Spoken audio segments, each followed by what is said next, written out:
Hi guys, very good morning. This side Rajesh from RD Education Services, and as we have discussed, I have discussed about foreign trade policy, legal framework, policy for regulating import and export of the goods and services, export promotional measures, duty-free remission scheme for promotion of export.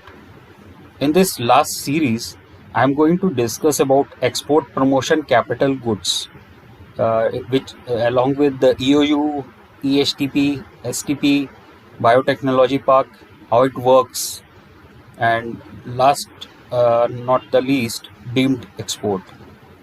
If you really like the videos, kindly subscribe my YouTube channel. It gives me boost to make more good videos for you guys. Let's start with EPCG scheme. Export promotional EPCG full form is Export Promotional Capital Goods Scheme. Export Promotion Capital Goods Scheme permits exporter to import capital goods for pre-production, production and post-production at zero custom duty, or procure them indigenously without paying duty in the prescribed manner. In return, exporter is under an obligation to fulfill the export obligation.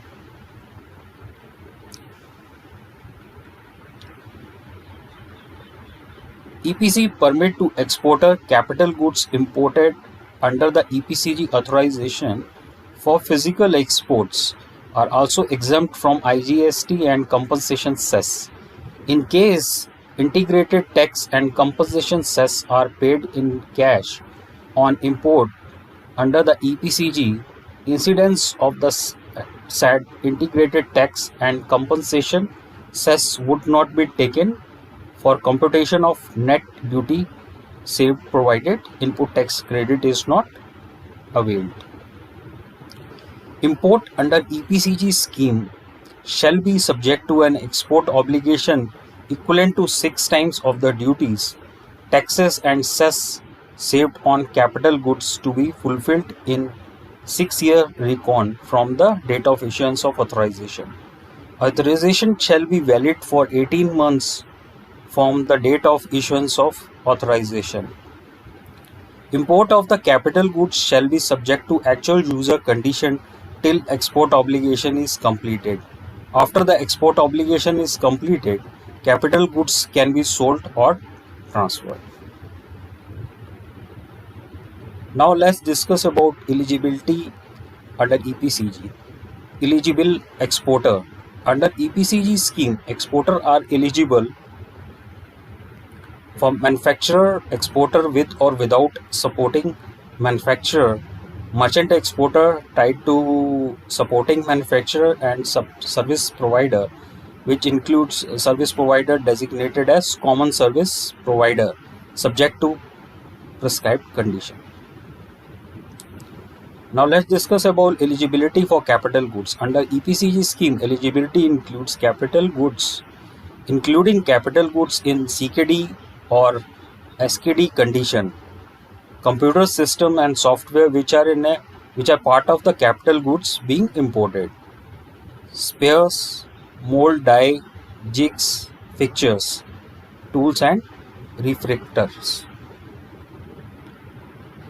Catalyst for initial charges plus 1 subsequent charges. Capital goods for project imports notified by the CBIC. Now let's discuss about export obligation. What is export obligation? Export obligation means obligation to export products covered by authorization or permission in terms of quantity or value of or both, as may be prescribed or specified by the regional or competent authority. Export obligations consist of average export obligation and specific export obligation. Now I'm going to discuss what is average export obligation first. Under the EPCG scheme, is the average level of export made by the applicant in the preceding licensing year for the same and similar products. It has to be achieved within the overall export obligation period. Now let's discuss about specific export obligation. Under EPCG scheme is equivalent to 6 times of the duty saved on the capital goods imported under the EPCG scheme to be fulfilled in 6 years recon from authorization issue date. Specific export obligation is over and above the net and average export obligation. So in case direct imports, export obligation shall be reckoned with reference to actual duty saved amount. In case of domestic sourcing, export obligation shall be reckoned with reference to notional custom duty saved on FOR value.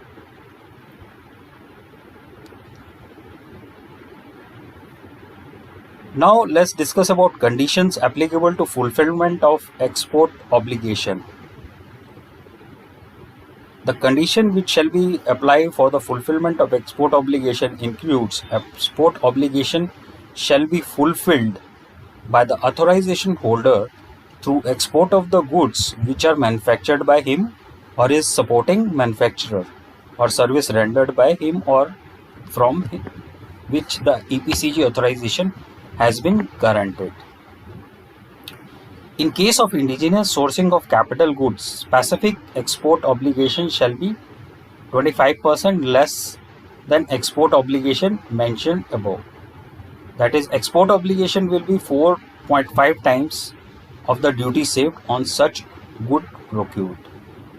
Shipment under the advance authorization, duty-free import authorization, drawback scheme or reward schemes would also be counted for fulfillment of the export obligation under the EPCG scheme. Export obligation can also be fulfilled by the supply of information technology agreement items to domestic tariff area provided realization is in free foreign exchange. Both physical export as well as specified deemed export shall also be counted towards fulfillment of export obligation. Now let's discuss about incentives for early fulfillment of export obligation. In case where authorization holder has fulfilled 75% or more specific export obligation and 100% of the average export obligation till date, if any, in half or less than half the original export obligation period specified, remaining export obligation shall be condoned and authorization redeemed. Now I'm going to focus on post-export with respect to EPCG duty credit scripts. Under this scheme, capital goods are imported on the fulfillment of applicable duties in cash. Later, basic custom duty paid on capital goods is remitted in the form of freely transferable duty credit scripts. Silent feature of scripts or these schemes are as follows. Specific export obligation shall be 85% of the applicable specific export obligation stipulated under the EPCG scheme. Average export obligation remains unchanged. Duty remission shall be in the proportion to the export obligation fulfilled. These duty credit scripts can be fulfilled in similar manner as the scripts issued under the reward scheme can be utilized. Now let's discuss about indigenous sourcing of capital goods and benefits to domestic supplier. A person holding an EPCG authorization may source capital goods from the domestic manufacturer. Such domestic manufacturer shall be eligible for deemed export benefits under the foreign trade policy as may be provided under the GST rules under the category of deemed exports. Such domestic sourcing shall also be permitted from export-oriented unit, and these supplies shall be counted for supply purpose of fulfillment of positive net foreign exchange by said export-oriented unit. Now let's discuss about what is EOU and EHTP, STP and BTP schemes. Before that, I'm going to discuss what is EOU, how EOU works, what is EHTP, what is STP, and what is Biotech BTP Park or BT schemes.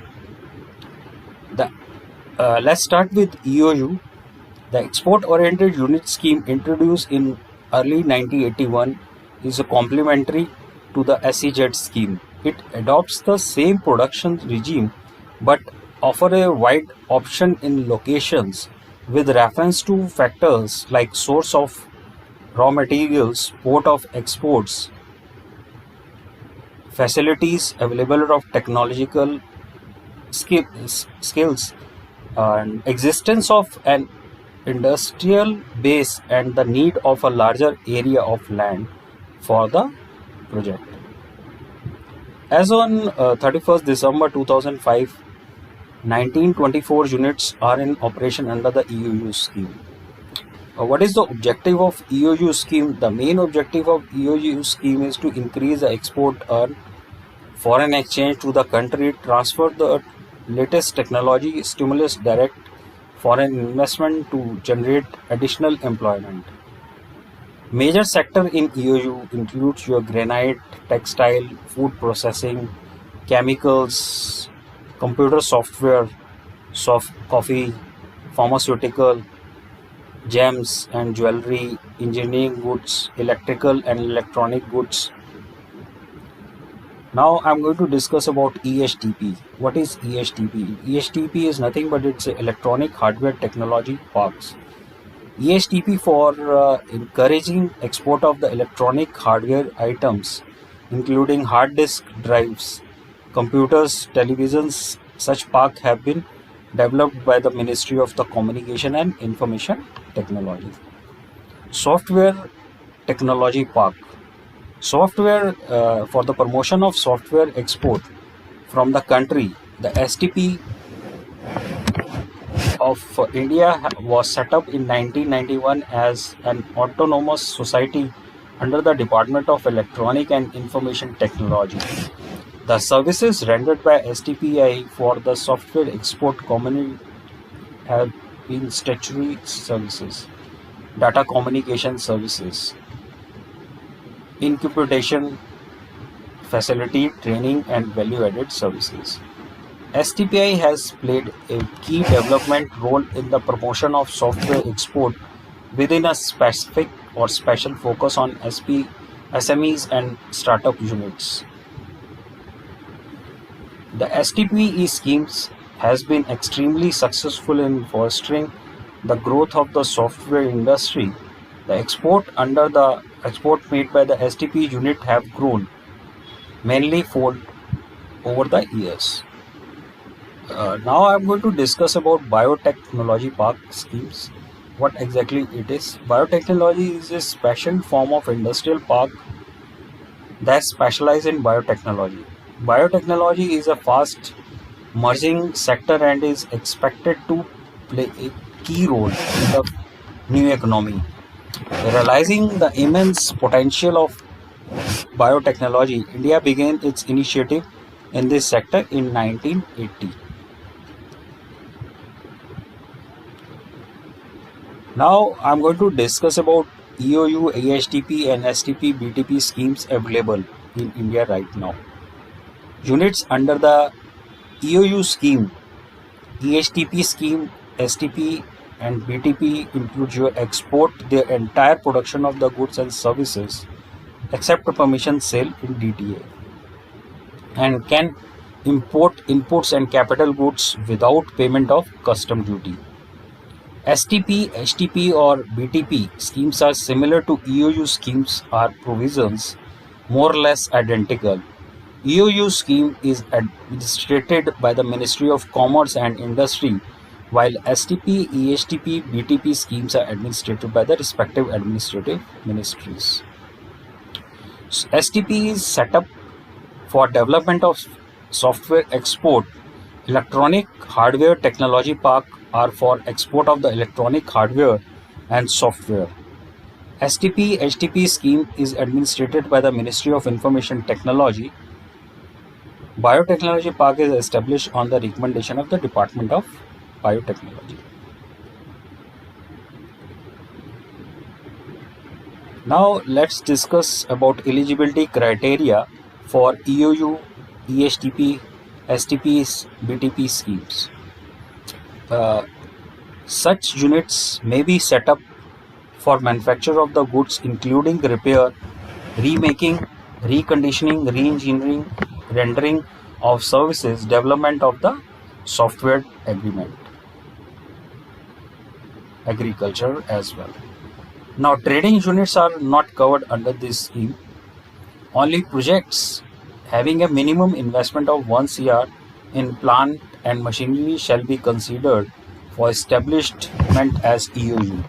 However, this shall not apply to units in ESTP, STP, BPT, EOU in handicrafts, agriculture, floriculture, aquaculture, animals husbandry, information technology services, brass hardware and handmade jewelry sectors. Board of approval may also allow establishment of EOU with a lower investment criteria.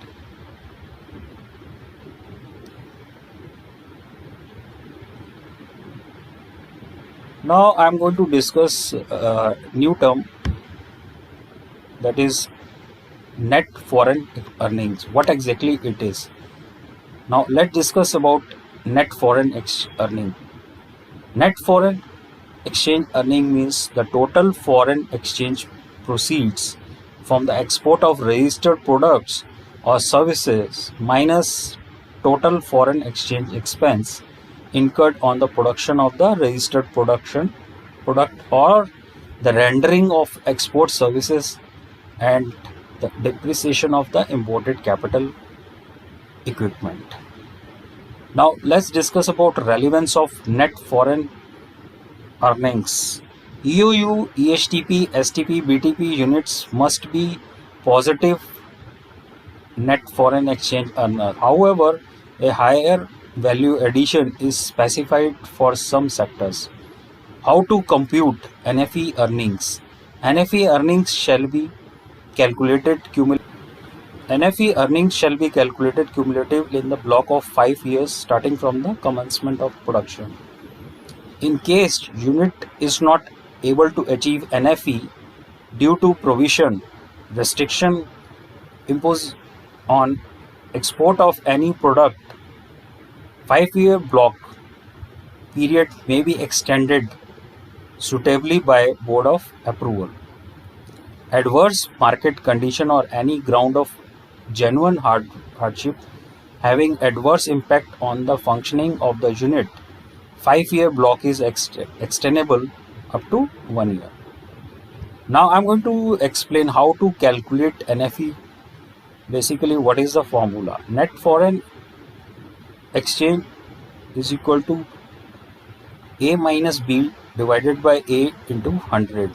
Now what is A? A is FOB value of export and B is the sub total of CIF value of all imported inputs, which includes your capital goods plus all payments made in the foreign exchange by way of commission, royalty, fee, dividends, interest on the external borrowings during the first 5 years and any other charges.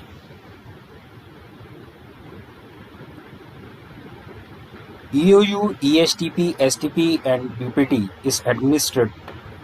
EOU, in case of export-oriented unit, it is administered by the Ministry of Commerce and Industry.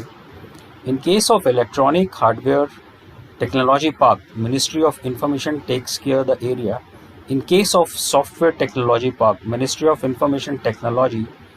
And in case of Biotechnology Park, it's a Department of Biotechnology which takes care administrative part. Now I'm going to discuss domestic tariff area. What is DTA? DTA stands for domestic tariff area. DTA means the area which is not under the custom bonded. The term DTA is normally used by the trade in goods, imported goods, or locally procuring or manufactured goods, wherein any kind of duty is involved. Each EOU or STP unit has a custom bonded warehouse which is treated as customs bonded area. If you want to move goods in or out of the said warehouse, permission from the custom excise is required. Such goods procured locally or imported attracts duty amounts. These units would have procured such goods on the basis of export obligation with the government. If a unit under the EOU STP fulfilled such export obligation and achieved value addition, the authorities may permit the units of the sell suitable goods to the local market. So once after the completion of export obligation, EOU unit or STP unit sell dutiable goods to domestic tariff area by obtaining permission from the custom excise authorities. Now let's discuss about which supply to the DTA can be counted to the positive NFE. Supply in DTA to holder of advance authorization or advance authorization for annual requirement or DFIA under duty exemption remission scheme, EPCG scheme subject to certain exception. Supplies effected in DTA against the foreign exchange remittance received from overseas. Supply to other EOU, ESTP, STP, BTP or SEZ units provided that such goods are permissible for procurement in terms of relevant provision of FTP. Supplies made to bonded warehouse set up under the FTP and or under the section 65 of the Custom Act and free trade and warehousing zones where the payment is received in foreign exchange. Supply of the goods and services to such organization which are entitled for duty-free import of such items in terms of general exemption notification issued by MOF. Supplies of information technology agreement items and notified zero duty telecom or electronics item. Supply of items like tags, labels, printed bag, stickers, belts, buttons or hangers to DTA unit for export. Supply of LPG produced in an EU refinery to public sector domestic oil company for being supplied to household domestic consumer at subsidized price under the public distribution system. Now let's discuss entitlement to units under EOU, ESTP, STP and BPT schemes. Entitlement for supply from DTA. Supply from DTA to EOU or ESTP, STP, BTP units will be regarded as deemed export and DTA supplies shall be eligible for relevant entitlement for deemed exports.